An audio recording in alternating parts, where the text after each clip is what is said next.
Ati kubera iki? Impamvu ni iyi ngiyi. Abantu benshi cyane bakora impanuka mu muhanda bitewe no kutamenya ukuntu ibimenyetso byo mu muhanda bikora cyangwa se bikoreshwa. Ikintu cya mbere ugomba kumenya, mu byapa habamo amoko. Ibyapa bigira amoko atanu.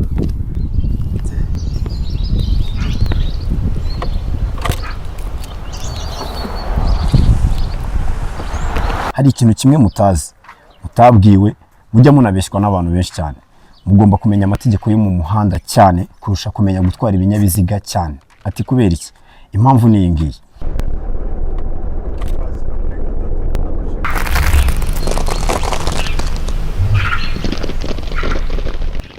Tujya tubona ibyapa by'ubururu bifite impande enye, tukabona iby'ubururu bifite impande eshatu, iby'ubururu bifite ishusho y'uruziga, tukabona iby'umutuku bifite ishusho y'uruziga, iby'umutuku bifite impande eshatu. Ibi byose ni ibyapa kandi bifite ukuntu bikora.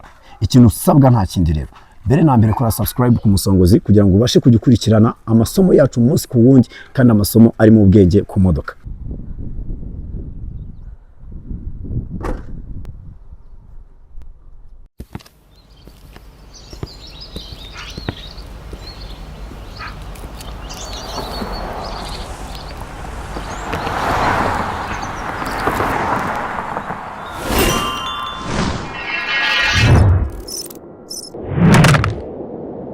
Let's go. I'm ready, always ready, always ready, always ready, always ready.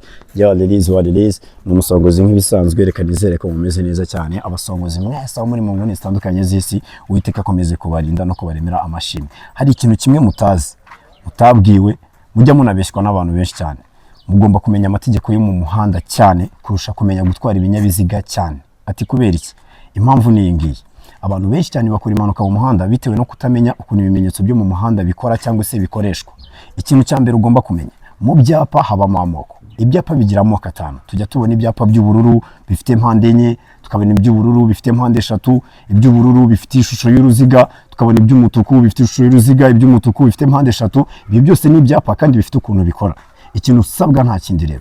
Mbere na mbere kora subscribe ku Musongozi kugira ngo ubashe kugikurikirana amasomo yacu umunsi ku wundi kandi amasomo ari mu bwenge ku modoka. Ese wari uzi ko iyo ugiye mu muhanda utazi amategeko y'umuhanda bishobora gutuma ukora impanuka ukaba wakwangiza ubuzima bw'abantu benshi cyane, harimo abo utwaye mu kinyabiziga cyawe, rimwe na rimwe ugasanga utwaye abantu utanafite assurance yabo, bikaba byatuma abo bantu bose batakaza ubuzima kandi bitewe nawe. Ikintu kiriho ni kimwe rero. Banza wige amategeko y'umuhanda ku Musongozi, usobanukirwe neza amategeko y'umuhanda, bizagufasha kubona provisoire mu gihe gito kandi mu buryo bworoshye cyane. Nta kindi usabwa right now. Make subscribe, make follow on TikTok.